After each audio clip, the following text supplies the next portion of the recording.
நாடு கண்ட பூங்கொடி காடு வந்த காரணம் ஒரு முறை எண்ணிப்பா தேடி வந்த நாடகம் கூடி வரும் வேளையில் மறுபடி எண்ணிப்பா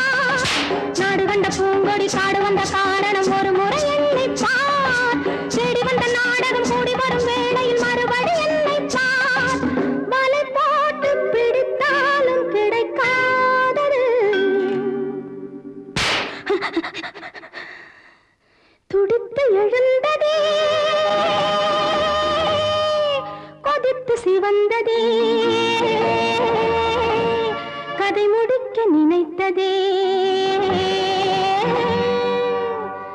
பட்டத்து ராணி